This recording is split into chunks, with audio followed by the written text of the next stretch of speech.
Okay, good morning to all of you.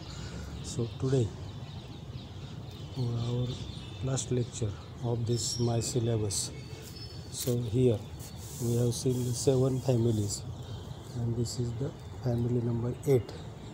Right. So study of the families with respect to the systematic position, silent features, and the plural formula, plural diagram, and any 5 examples.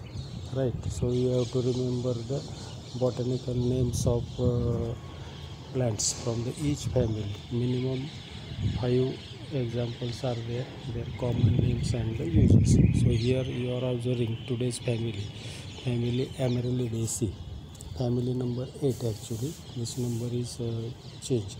So we are going to see the example Polyanthus tuberosa, that is the tuberose, and other examples are there for this family are the lily or the aloe is there, गायपात माहिती असेल, then mayflower is there, and our Polyanthus tuberosa. So these are the good photographs.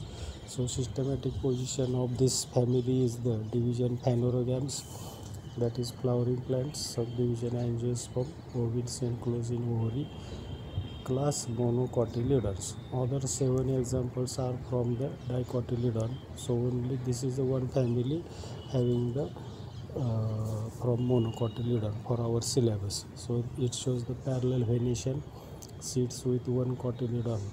It is the character.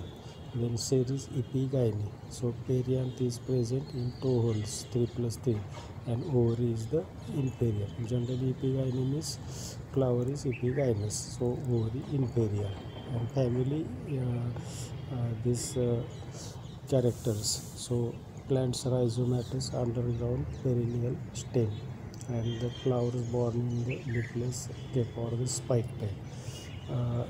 The today's family, as we are going to see, so it is the Polyanthus tuberosa. Right, you see the how is the plant is there, radical leaves are there, obtaining developing from the bulb, the root system. Then about the stem is also developed, but as it shows the development into the inflorescence. So spike type of inflorescence, that is flowers are sessile. Here you see the B diagram. So there is one common bract in 2 flowers, right, and it shows the indefinite growth. So it is a racemose type and the spike. So flowers are sessile. Alice of flower shows the perianth is there 3+3, style stigma and the is there, and the ovary is generally showing. Already we are knowing the tuberose nishigandha. Then TS of ovary, it shows the trilocular, therefore the it is a tricarpellate syncarpus, right. Stamen is short, attached to the tepals. For the perianth, like corolla is there, so part is the petal, and for the perianth part is the tepal. So you see, and there is a perianth tube is there. The floral diagram you see 3+3 are there, so it shows the imbricate type of the estuation. 3 are inside, 3 are outside, and one common bract in 2 flowers. So this is for the family Amaryllidaceae. So you can draw this diagram, these diagrams. Then silent features for the total family are the plants are herbaceous, rhizomatous. We are doing the agave, gaipath. Then bulb is present in crinum, lily. Right. And plants usually shows the xerophytic character. The stem, it is underground rootstock rhizome, agave.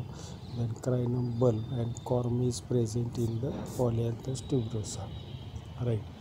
Then leaves are there, simple, alternate, entire, narrow, and radical.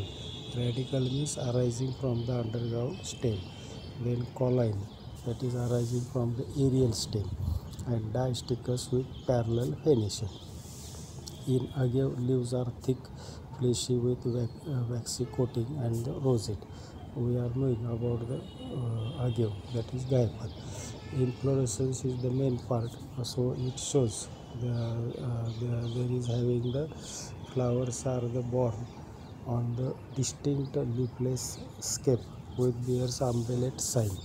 in the crime and the pancratium mayflower is there. Then it is showing the in agave it shows the bracts and the involucres are there, and in polyanthus tuberosa terminal spike is there. So just it is for our study different examples in the family. Solitary flowers, single flowers in the Gyparanthus, it is a seasonal plant is there. Then about the flower, we have seen the diagram. So flowers are bracteate, bracteolate in polyanthus, one common bract in two flowers. Actinomorphic flower, bisexual, epigynous and trimerous. Why trimerous? Because the tepals are 3 plus 3. In lower side we are observing the character. Then perianth tepals 6, arranged in two holes. 3 plus 3 united together, so gamophilous. It is not called as a gamo in corolla, we are calling as a gamopetalous, but here phylus shabd, phylus word it is to be used because the tepals are the thick fleshy, so phylus leaf like structure thick. Then petala is shorter or longer. In the narcissus flower and the polyanthus, we have selected the photographs in the last. Then in some genera at the junction of corolla tube, the limb is a crown or the corona is present. In some other example, then androecium stamens are 6 attached to epitepalus. Here word epitepalus, remember. So जसं epipetalus म्हणतो आपण तसं epitepalus, right? Then antitepalus some are there. Then filaments are slender, long, anthers versatile or basipis. Anthers are out of the flower range, so therefore versatile. In pancratium, filaments form membranous funnel shaped staminal cup or the corona. Mayflower is there.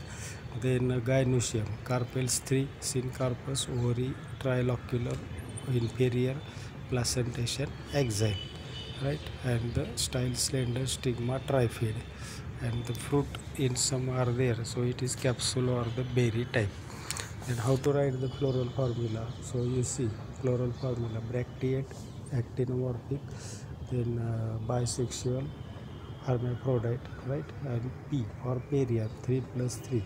Androecium also 3 plus 3 attached to tepals, and the G inferior. Above the 3 there is a small line is there, so it indicates epigynous flower. Then total distinguishing characters of family are there. So herb with perennial bulb, rhizome or corm, leaves radical, sometimes colloid, simple linear, exstipulate and parallel pennation. Flowers in long leafless cape, umbellate cyme or the spike is there. Mainly you remember the spike because our example is polyanthus tuberosa. Flowers in axil or the bracts or the trimerous. Perianth tepals 6 in 2 holes, 3 each. Gamophilous tubular tepals and the petaloid. Stamen 6 epitepalous, antitepalous also in some, and carpels 3, syncarpus, ovary inferior, trilocular with axial placentation. So if you have asked any question about each family, so this is the part, so you remember this one. The other good examples are there. This is the crinum, lily. Then Hymenocallis, this is the example you have seen. The garlands or these are prepared from this one. Then this is the Scadoxus multiflorus in bunch flower, and Curculago is there. So all these plants are under this one. Then daffodils is the American flower. It is the genus is the Narcissus. It having the good attraction. Then you see how the flowers are there. Daffodils, different photographs I have selected. Then in the right hand lower photograph, it is for the Gyparanthus. It is common in our region, right? So you see the this is a good one, and you remember the this Narcissus flower. It is very attractive flower. Then agave, Gaipath. Gaipath we are knowing. Then it is commonly called as a century plant, Agave americana. Right. So different species or varieties are there in this one. And the other common examples we have seen in photographs. This is crinum, so it is garden plant or for ornamental. Pancratium, it is also garden plant. Polyanthus tuberosa, nishigandha, gulchedi, it is fragrant white flowers. Agave americana, gaipath, it is used for fiber yield, and roots are used medicinally, diuretic. Then narcissus, Nargis, commonly it is called as the, so it is ornamental garden plant, and Cypranthus, right? So it is also ornamental. So all these family members, these are there. So here I think we are completing today syllabus which I have taken. So you remember, please, total 8 families are there, and later on we will discuss about the examination pattern in the lecture. Okay, so thanks to all, wish you all the best.